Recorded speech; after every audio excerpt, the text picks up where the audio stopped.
120 words per minute. Get ready. Start. Gentlemen, I have great pleasure to welcome you to this, the 31st annual general meeting of the company. The director's report and the accounts have been with you for some time now, and with your permission, I take them as read. I am sure you have read the report and the accounts for the last year and found them interesting and satisfactory. As I told you this time, last year the year commenced with comfortable order book. The flow of orders during the year was even and adequate. This was despite the fact that conditions in markets for most of your company's products were extremely competitive. A notable achievement was that the exports increased to a great extent and crossed rupees 1 crore mark for the first time. Although, as you must have noticed from the accounts, the volume of sales more than maintained its rate of increase. The increase in profits was less than proportionate. In fact, the increase has been only marginal.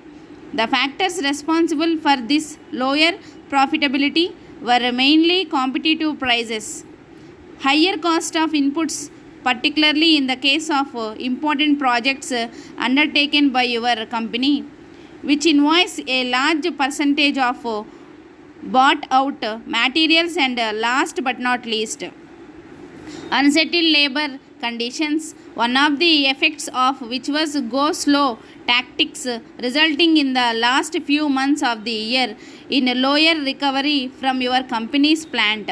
In spite of these adverse factors, I am happy to inform you that your company has performed well and has been able to plug back a good sum of its resources. I am sure you will appreciate the performance and join me in extending hearty congratulations to our beloved managing director and his excellent team.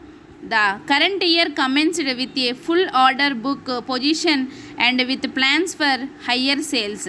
However, the sales during the first 5 months of this year are only slightly higher than in the corresponding period of the previous year. This is below the target, which is due to partial slowdown by the labor. The developments on the labor front in the past few months have caused serious concern to your management. Your company has always believed in harmonious industrial relations and has been taking steps for promoting the interests of the workers. This will be borne out by the fact that since the inception, the management has excellent and cordial relations with the workers, except for a very brief period. These have now way too frequent and unwarranted confrontation. This has been chiefly due to the misguided enthusiasm of workers' leaders for a display of power and their attempts to subvert the discipline with a view to eroding the authority of management.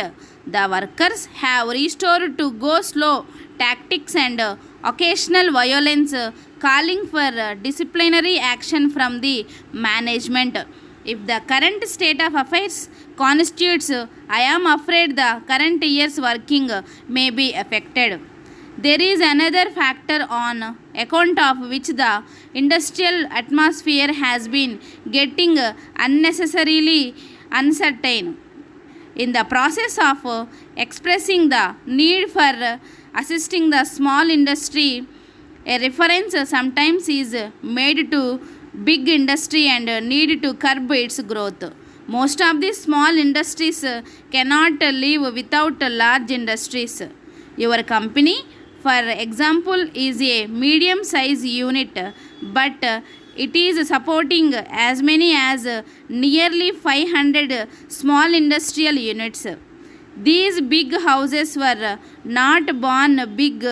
They have grown over many years of efforts and have in the process acquired expertise and experience, which is